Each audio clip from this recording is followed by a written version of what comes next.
ಹಾಸನ ಜಿಲ್ಲೆಯ ಬೇಲೂರು ತಾಲೂಕಿನಲ್ಲಿ ಇಂದು ಕಾಂಗ್ರೆಸ್ ಹಿರಿಯ ನಾಯಕ ಡಾಕ್ಟರ್ ಎಚ್.ಸಿ. ಮಹದೇವಪ್ಪ ಅವರ ಬೆಂಬಲಿಗರು ಬೃಹತ್ ಪ್ರತಿಭಟನೆ ನಡೆಸಿದರು.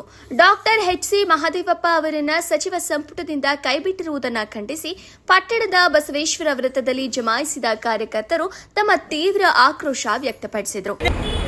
ನಮ್ಮ ರಾಜ್ಯಾದ್ಯಂತ ಇರತಕ್ಕಂಥ ದಲಿತರ ಧ್ವನಿಯಾಗಿರ್ತಕ್ಕಂಥ ಎಚ್.ಸಿ. ಮಹದೇವಪ್ಪ ಸಾಹೇಬರಿಗೆ ಅವಕಾಶವನ್ನು ಕಲ್ಪಿಸ್ಕೊಡೋದ್ರಲ್ಲಿ ಇವತ್ತು ದುರುದ್ದೇಶದಿಂದ ಪೂರ್ವ ಸಿದ್ಧತೆಯಿಂದ ಅವ್ರನ್ನ ಹತ್ತಿಕ್ಕಂಥ ಕೆಲಸ, ಅವ್ರ ನಾಯಕತ್ವವನ್ನು ಹತ್ತಿಕ್ಕಂಥ ಕೆಲಸ ಮಾಡೋದ್ರ ಮುಖಾಂತರ ಅವರು ಸಚಿವ ಸಂಪುಟವನ್ನು ತಪ್ಪಿಸಿದ್ದಾರೆ. ಇದರ ಹಿಂದೆ ಯಾರೇ ಇರಲಿ ಅವರಿಗೆ ಮುಂದಿನ ದಿನಗಳಲ್ಲಿ ಸರಿಯಾದ ಉತ್ತರವನ್ನು ಕೊಡೋದ್ರ ಮುಖಾಂತರ ನಾವು ಅವರಿಗೆ ಗಮನವನ್ನು ಸೆಳೆಯುತ್ತೀವಿ. ಕಾಂಗ್ರೆಸ್ ಮುಖಂಡ ಹಾಗೂ ಪುರಸಭೆಯ ಮಾಜಿ ಅಧ್ಯಕ್ಷ ದಾನಿ ಅವರ ನೇತೃತ್ವದಲ್ಲಿ ಈ ಪ್ರತಿಭಟನಾ ಮೆರವಣಿಗೆ ನಡೆಯಿತು. ಬೇಲೂರಿನ ಬಸವೇಶ್ವರ ವೃತ್ತದಲ್ಲಿ ಜಮಾಯಿಸಿದ ನೂರಾರು ಬೆಂಬಲಿಗರು ಮತ್ತು ಕಾಂಗ್ರೆಸ್ ಕಾರ್ಯಕರ್ತರು ಸಚಿವ ಸಂಪುಟದಿಂದ ಮಹದೇವಪ್ಪ ಅವರನ್ನ ಕೈಬಿಟ್ಟ ನಿರ್ಧಾರದ ವಿರುದ್ಧ ಸರ್ಕಾರದ ವಿರುದ್ಧ ತೀವ್ರ ಅಸಮಾಧಾನ ವ್ಯಕ್ತಪಡಿಸಿ ಘೋಷಣೆಗಳನ್ನು ಕೂಗಿದ್ರು.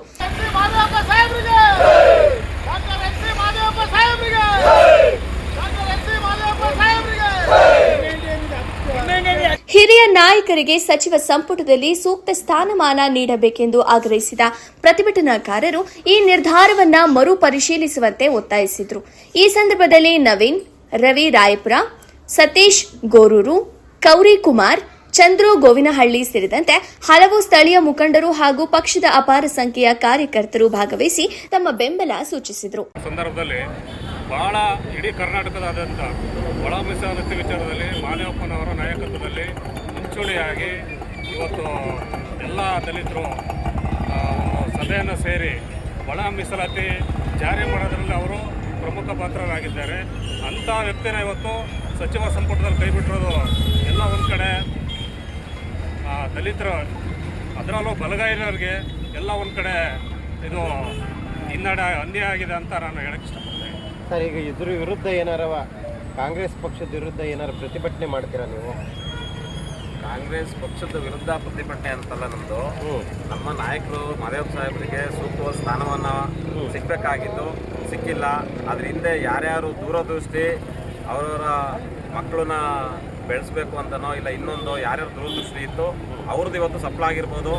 ಆದರೆ ನಾವು ಇವತ್ತು ನಮಗೆ ಅವಕಾಶ ಇದೆ, ಅವ್ರನ್ನ ಇನ್ನೂ ಹೆಚ್ಚಿನ ರೀತಿಯಲ್ಲಿ ಅವರಿಗೆ ಶಕ್ತಿ ತುಂಬುವಂಥ ಕೆಲಸ ಇವತ್ತು ರಾಜ್ಯಾದ್ಯಂತ ನಾವು ಮಾಡ್ತೀವಿ. ನಾವು ದಲಿತರು ಅವಕಾಶನ ಅವರಿಗೆ ನಮ್ಮ ಶಕ್ತಿ ಇದೆ, ನಾವು ಅದನ್ನು ಅವರಿಗೆ ಶಕ್ತಿ ತುಂಬುವಂಥ ಕೆಲಸವನ್ನು ನಾವು ಮಾಡ್ತೀವಿ.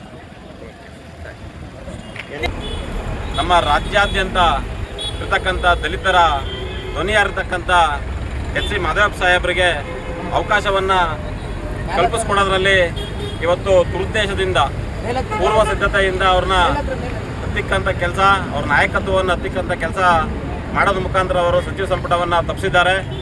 ಇದರ ಹಿಂದೆ ಯಾರೇ ಇರಲಿ ಅವರಿಗೆ ಮುಂದಿನ ದಿನಗಳಲ್ಲಿ ಸರಿಯಾದ ಉತ್ತರವನ್ನು ಕೊಡೋದ್ರ ಮುಖಾಂತರ ನಾವು ಅವರಿಗೆ ಗಮನವನ್ನು ಸೆಳೆಯುತ್ತೀವಿ. ದಲಿತರು ರಾಜ್ಯಾದ್ಯಂತ ಮಹದೇವಪ್ಪ ಸಾಹೇಬರಿಗೆ ರಾಜ್ಯಾದ್ಯಂತ ಅವ್ರದೇ ಅಂಥ ಅನುಯಾಯಿಗಳು ಇವತ್ತು ನಮ್ಮಂಥ ಸಾವಿರಾರು ಲಕ್ಷಾಂತರ ಜನ ಕಾರ್ಯಕರ್ತರು ಇವತ್ತು ಅವರ ನಡೆನ ಅವಲಂಬಿಸಿರೋ ಅಂಥ ಕಾರ್ಯಕರ್ತರು ಇದ್ದಾರೆ. ಜೊತೆ ಅವರೇನು 6-7 ಬಾರಿ ಇವತ್ತು ಗೆದ್ದು 40 ವರ್ಷಗಳ ಸುದೀರ್ಘ ಅವಧಿಯಲ್ಲಿ ಇವತ್ತು ಅಧಿಕಾರ ಇರಲಿ ಇಲ್ಲದೆ ಹೋಗಲಿ ನಾವು ನಿರಂತರವಾಗಿ ನಾನು ಒಂದು 20 ವರ್ಷದಿಂದ ಅವ್ರನ್ನ ನೋಡ್ತಾ ಬಂದಿದ್ದೀನಿ. ರಾಜ್ಯಾದ್ಯಂತ ಸುತ್ತಿ ನಮ್ಮ ದಲಿತ ಸಮುದಾಯನ ಆಗ್ಬೋದು, ಜನಸಂಖ್ಯೆನ ಇವತ್ತು ಒಗ್ಗೂಡ್ತಕ್ಕಂಥ ಕೆಲಸ, ಸಂಘಟನೆ ಕೆಲಸ ಮಾಡ್ತಾ ಎಲ್ಲ ಒಂದು ಸಮಸ್ಯೆಗಳಿಗೆ ಎಲ್ಲ ಸ್ಪಂದಿಸ್ತಾ ಇವತ್ತು ರಾಜ್ಯ ಮಟ್ಟದಲ್ಲಿ ಅವರು ಇವತ್ತು ಒಂದು ಹೆಸರು ಮಾಡಿದ್ದಾರೆ. ಅದ್ರ ವಿಶೇಷತೆ ಅವರಾದ್ರೆ ಯಾರೇ ಹೋಗಲಿ ಅವರಿಗೆ ಸ್ಪಂದಿಸಿ ಅವರಿಗೆ ಕಷ್ಟವನ್ನು ಬಗೆಹರಿಸ್ಕೊಡ್ತಕ್ಕಂಥ ಕೆಲಸವನ್ನು ಮಾಡಿದ್ದಾರೆ. ಏನಿವತ್ತು ಪ್ರಜಾಪ್ರಭುತ್ವ ವ್ಯವಸ್ಥೆಯನ್ನು, ಸಂವಿಧಾನವನ್ನು ಮೈಗೂಡಿಸ್ಕೊಂಡು ಇವತ್ತು ಸಮಾಜದ ಮುಖಿ ಕೆಲಸವನ್ನು ಮಾಡ್ತಾ ಮುಖಾಂತರ ಬಂದಿದ್ದಾರೆ. ಏನಿವತ್ತು ಅವ್ರನ್ನ ತಪ್ಪಿಸೋದ್ರ ಮುಖಾಂತರ, ಸಚಿವ ಸ್ಥಾನವನ್ನು ತಪ್ಪಿಸೋದ್ರ ಮುಖಾಂತರ ಇವತ್ತು ಏನು ಅವ್ರ ಉದ್ದೇಶ ಏನಿತ್ತು, ತಪ್ಪಿಸ್ಬೇಕು, ದಲಿತರು ಒಗ್ಗಟ್ಟನ್ನು ಹೊಡಿಬೇಕು ಅನ್ನೋ ಉದ್ದೇಶ ಏನಿತ್ತು ಅವ್ರು ಈಡೇರಿದೆ ಅಂತ ತಿಳ್ಕೊಂಡಿದ್ದಾರೆ. ಆದರೆ ನಾವು ಯಾವತ್ತೂ ಕೂಡ ಮಹದೇವಪ್ಪ ಸಾಹೇಬ್ರನ್ನ ಏನು ರಾಜ್ಯಾದ್ಯಂತ ನಾವು ಸಂಘಟನೆ ಮಾಡೋದ್ರ ಮುಖಾಂತರ ಅವರಿಗೆ ನಾವು ಬಲ ತುಂಬುವಂಥ ಕೆಲಸ ನಾವು ಯಾವತ್ತೂ ಅವ್ರನ್ನ ಕೈ ಬಿಡೋದಿಲ್ಲ. ಕೊನೆಗಾಲದವರೆಗೂ ಜೀವ ಇರೋವರೆಗೂ ಅವ್ರ ಜೊತೆಗಿರ್ತೀವಿ. ಇನ್ನೂ 224 ಕ್ಷೇತ್ರ ಏನಿದೆ ಕರ್ನಾಟಕದಲ್ಲಿ, ಕ್ಷೇತ್ರವಾರು ಇವತ್ತು ಕಾರ್ಯಕ್ರಮ ಮಾಡೋದ್ರ ಮುಖಾಂತರ, ಸಂಘಟನೆ ಮಾಡೋದ್ರ ಮುಖಾಂತರ ಅವ್ರ ಶಕ್ತಿನ ಇನ್ನೂ ಹೆಚ್ಚಿಸ್ತೀವಿ ಅಂತ ಹೇಳಿ ನಾನು ಮಾತು ಮುಗಿಸ್ತಾ ಇದ್ದೀನಿ.